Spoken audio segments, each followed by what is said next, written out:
خير يا آسيا، مالك يا حبيبتي؟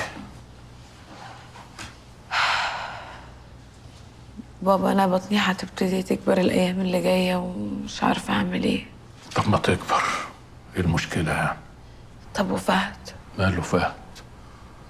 راجل متجوز ومراته حامل. ومش ده حصل وانتوا مع بعض ولا ايه؟ آه. يبقى نبشره ونقول له مراتك حامل، ونقول له كمان ألف مبروك. ايه هو يطول؟ أيوة بابا، بس كده يبقى حرام. حرام؟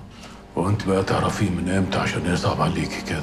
يعني هو ملوش ذنب إن هو يربي ابن مش ابنه؟ امال احنا جوزناهولك ليه من الأول؟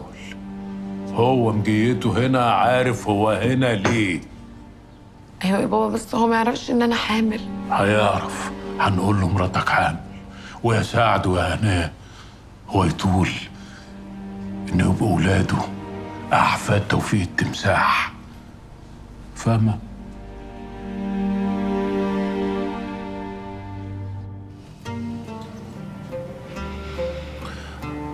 تعبان يا كناريا، تعبان. حاسس ان انا بجري من يوم ما اتولدت، مش قادر اوقف جري. حاسس ان لو وقفت جري هموت، فلازم افضل اجري واكمل. بعد الشر عليك. انا عاوزاك تشد حيلك بقى عشان عندي خبر ليك حلو هيخليك تغير كل اللي انت بتقوله ده.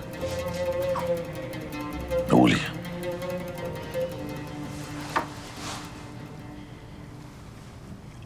انا حامل. حامل؟ ايوه، رحت للدكتور انا وامي وراويه وطمني على اللي في بطني. مالك يا فهد، زعلت ليه؟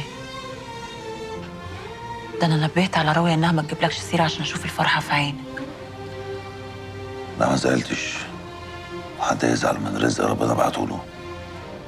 امال وشك اتغير ليه لما عرفت؟ عشان السكه اللي اتكتب عليا امشي فيها سكه واحد بطوله. انا اللي فجاه نسيت روحي، افتكرت نفسي بني ادم. حبيت واتجوزت، ودلوقتي مراتي حامل. كان لازم اعمل حسابي وما ورطكوش معايا. ذنبه ايه الغلبان اللي هيجي ده يلاقي نفسه متيتم من غير اب؟ بس يا فهد بقى، ما تقولش كده. وانت فكرك لو جرالك حاجه يعني انا هعرف اعيش بعدك؟ ده انا اموت فيها. بعد الشر عليكي، بس هي دي الحقيقه يا كناريا. بس في نفس الوقت انا مبسوط. عارفه ليه؟ عشان في حته مني جواكي